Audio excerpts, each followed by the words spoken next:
नमस्कार दोस्तों, स्वागत है आपका पीकेआर ट्रेडिंग चैनल पर, जहां हम फाइनेंस और स्टॉक मार्केट के सभी टॉपिक्स को बहुत सरल और सटीक तरीके से समझते हैं।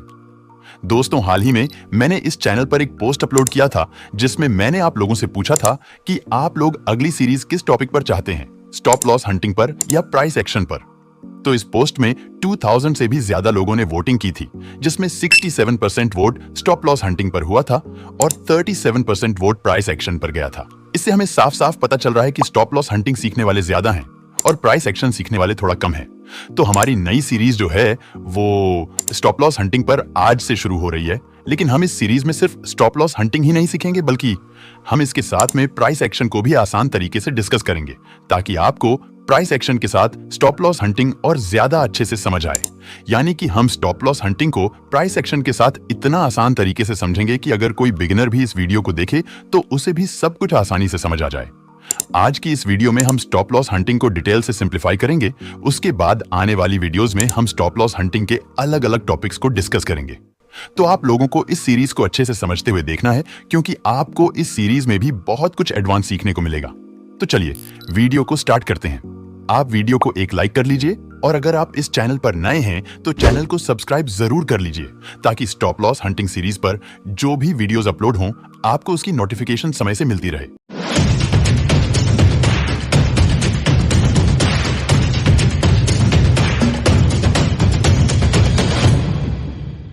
चलिए दोस्तों, पहले स्टॉप लॉस हंटिंग को समझ लेते हैं कि स्टॉप लॉस हंटिंग क्या है। दोस्तों, स्टॉप लॉस हंटिंग एक प्रकार की ट्रेडिंग स्ट्रेटेजी है जो बड़े बड़े ऑपरेटर्स के द्वारा यूज की जाती है, और इस स्ट्रेटेजी का मुख्य उद्देश्य होता है छोटे ट्रेडर्स के स्टॉप लॉस को जानबूझकर हिट करके प्रॉफिट कमाना। अगर हम इसे एक सरल एग्जांपल से समझें तो जैसे किसी जंगल में बहुत सारे छोटे छोटे जानवर होते हैं और उसी जंगल में शेर भी होता है जो कि पूरे जंगल को हिलाने की हिम्मत रखता है। यानी कि शेर छोटे छोटे जानवरों का शिकार करता है और उनसे अपना पेट भरता है। बिल्कुल इसी तरह से मार्केट भी होती है, जहां पर बहुत सारे छोटे छोटे ट्रेडर्स होते हैं और उन्हीं के साथ में मार्केट में बड़े बड़े ट्रेडर्स भी होते हैं, जिन्हें हम कई सारे नामों से जानते हैं, जैसे market participants, own operator, big players और स्मार्ट मनी। ये लोग हमेशा मार्केट में छोटे ट्रेडर्स के स्टॉप लॉस को जानबूझकर हिट करते हैं और उनके लॉस से खुद प्रॉफिट करते हैं। तो हम कह सकते हैं, जब ऑन ऑपरेटर्स रिटेल ट्रेडर्स के स्टॉप लॉस को जानबूझकर हिट करते हैं और खुद प्रॉफिट करते हैं, तो उसी प्रोसेस को हम स्टॉप लॉस हंटिंग कहते हैं।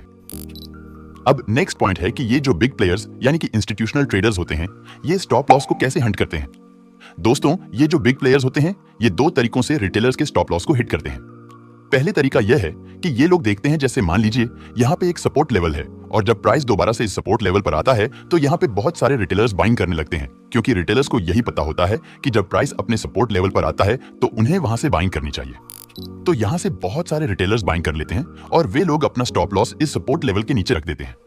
उसके बाद प्राइस यहाँ से थोड़ा ऊपर जाता है और जब दोबारा से प्राइस इस सपोर्ट लेवल के पास आता है तो बिग प्लेयर्स जो होते हैं वे रिटेलर्स के स्टॉप लॉस को हंट करने के लिए यहाँ से बहुत ज्यादा भारी मात्रा में सेल ऑर्डर प्लेस करते हैं, जिसकी वजह से यहाँ पे एक कैंडल बनती है जो कि इस सपोर्ट लेवल को ब्रेक डाउन कर देती है।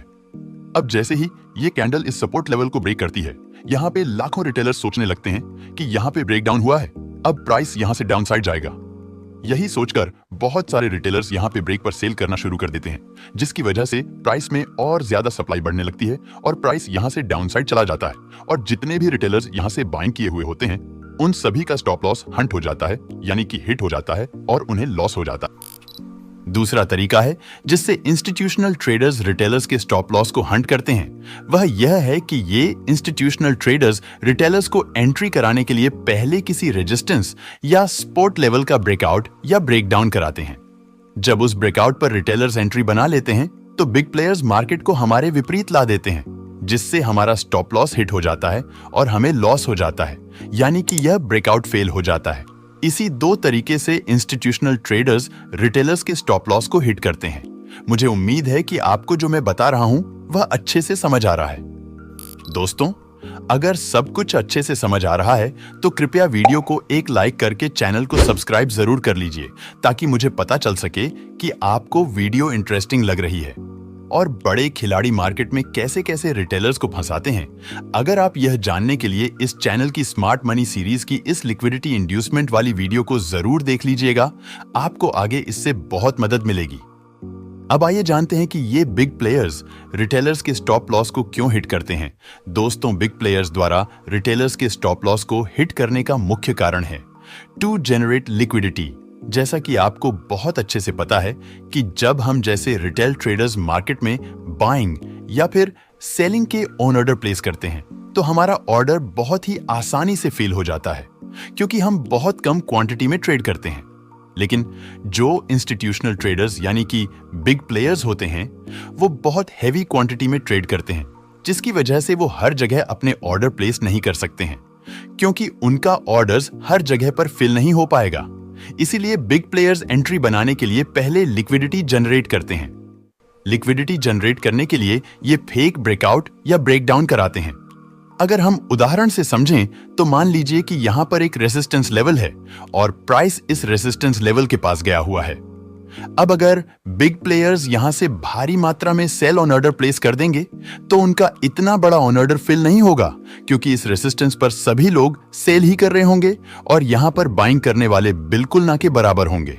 तो जब यहां पर बाइंग करने वाले ज्यादा नहीं होंगे तो बिग प्लेयर्स यहां पर सेल कैसे करेंगे, क्योंकि हम बाइंग तभी कर सकते हैं जब कोई सेल करता है और हम सेल तभी कर सकते हैं जब कोई बाइंग करने वाला होता है।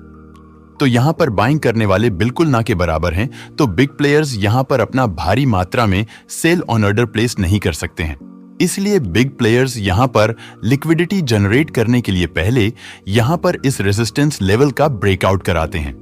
अब जैसे ही प्राइस इस रेजिस्टेंस लेवल को यहां पर ब्रेक करता है, यहां पर बहुत सारे रिटेलर्स बाइंग करने लगते हैं, जिसकी वजह से यहां पर बाइंग साइड बहुत ज्यादा लिक्विडिटी जनरेट हो जाती है।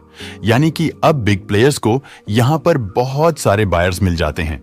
तो अब बिग प्लेयर्स यहां पर अपना भारी मात्रा में सेल ऑर्डर प्लेस कर देते हैं और उनका ऑर्डर आसानी से यहां पर फिल हो जाता है। जब यहां पर बड़े खिलाड़ी भारी मात्रा में सेल ऑर्डर प्लेस करते हैं तो प्राइस यहां पर इस सपोर्ट लेवल को दोबारा से ब्रेक कर देता है। अब जैसे ही प्राइस यहां पर इस सपोर्ट को ब्रेक करता है, यहां पर बहुत सारे रिटेलर्स भी ब्रेकडाउन को देखकर सेल करने लगते हैं, जिससे यहां पर बहुत ज्यादा सप्लाई बढ़ जाती है और प्राइस यहां से डाउन साइड चला जाता है। और जितने भी रिटेलर्स यहां ब्रेकआउट पर बाइंग किए हुए होते हैं, उन सभी का स्टॉप लॉस हंट हो जाता है और ये ब्रेकआउट फेल हो जाता है। एग्जाम्पल के लिए आप इस चार्ट में देख सकते हैं कि यहां पर प्राइस ने इस रेजिस्टेंस लेवल को ब्रेक कर दिया है। अब इस ब्रेकआउट पर भी बहुत सारे रिटेलर्स बाइंग कर चुके होंगे और वे लोग अपना स्टॉप लॉस डाउन साइड रख चुके होंगे। जब इस ब्रेकआउट पर बहुत सारे रिटेलर्स बाइंग करने लगते हैं तो यहां पर बाइंग साइड पर बहुत ज्यादा लिक्विडिटी बढ़ जाती है। अब बिग प्लेयर्स यहां से भारी मात्रा में सेल करना शुरू कर देते हैं, जिसकी वजह से प्राइस यहां से डाउन साइड आने लगता है।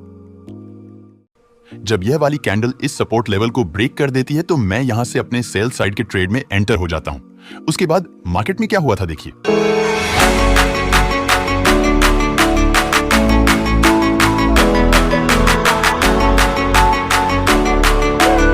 तो दोस्तों, जैसा कि आपने देखा कि जब इस ब्रेकआउट पर बहुत सारे रिटेलर्स बाइंग कर लेते हैं तो बिग प्लेयर्स यहां से भारी मात्रा में सेल कर देते हैं, जिसकी वजह से प्राइस यहां से डाउन साइड चला जाता है और जितने भी रिटेलर्स यहां ब्रेकआउट पर बाइंग किए हुए होते हैं, उन सभी का स्टॉप लॉस हिट हो जाता है। दोस्तों, अगर आपको लिक्विडिटी को और ज्यादा अच्छे से समझना है तो आप इस चैनल की प्लेलिस्ट में जाकर स्मार्ट मनी सीरीज की लिक्विडिटी वाली वीडियो को जरूर देख लीजिए, या फिर मैं तो चाहूंगा कि आप स्मार्ट मनी सीरीज की सभी वीडियो को देख लीजिए, क्योंकि यह जो स्टॉप लॉस हंटिंग सीरीज मैंने शुरू की है, यह 50 से 60% तक स्मार्ट मनी कॉन्सेप्ट से मैच करती है। इसलिए अगर आप स्मार्ट मनी सीरीज की सभी वीडियो देखेंगे तो आपको स्टॉप लॉस हंटिंग की आने वाली वीडियो और ज्यादा अच्छे से समझ आएंगी।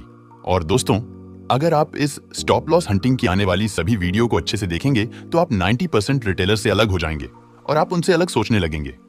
इसलिए आपको स्टॉप लॉस हंटिंग की सभी वीडियो को जरूर देखना है। स्टॉप लॉस हंटिंग सीखने का हमारा पहला रीजन है market understanding. Stop loss hunting सीखने से हम मार्केट में यह पता कर सकते हैं कि जो बिग प्लेयर्स यानी कि इंस्टीट्यूशनल ट्रेडर्स होते हैं, वे मार्केट को कैसे मूव करते हैं, जिससे हम बड़े खिलाड़ियों के जाल में न फंसे और हम भी मार्केट से अच्छा प्रॉफिट बना सकें। स्टॉप लॉस हंटिंग सीखने का हमारा दूसरा रीजन है fake breaks understanding. Stop loss hunting सीखकर हम मार्केट में फेक ब्रेकआउट या ब्रेकडाउन को काफी हद तक पहचान सकते हैं, जिससे हम गलत ट्रेड लेने से बच सकते हैं। स्टॉप लॉस हंटिंग सीखने का हमारा तीसरा और सबसे बड़ा रीजन है high rate. Stop loss hunting एक बहुत ही पॉपुलर कॉन्सेप्ट है। इसका रेट बहुत ज्यादा हाई है। अगर आप स्टॉप लॉस हंटिंग सीख लेते हैं और मान लीजिए इसके बेस पर आप 10 ट्रेड लेते हैं तो उनमें से 7 से 8 ट्रेड के सफल होने का चांस बहुत ज्यादा रहता है। इसलिए हमें स्टॉप लॉस हंटिंग जरूर सीखनी चाहिए। अगर आप स्टॉप लॉस हंटिंग की आने वाली सभी वीडियो को नियमित रूप से अच्छे से समझते हुए देखेंगे तो आप मार्केट में सब कुछ पता करना सीख जाएंगे। इसलिए आप चैनल को सब्सक्राइब करके बेल नोटिफिकेशन को ऑल पर जरूर सेट कर लीजिए ताकि आपको स्टॉप लॉस हंटिंग की सभी वीडियो की नोटिफिकेशन मिलती रहे। तो मिलते हैं इसी के साथ स्मार्ट मनी की एक नई वीडियो में। तब तक आप इस चैनल पर जाकर और भी नॉलेजफुल वीडियोस देख सकते हैं। So goodbye and take care.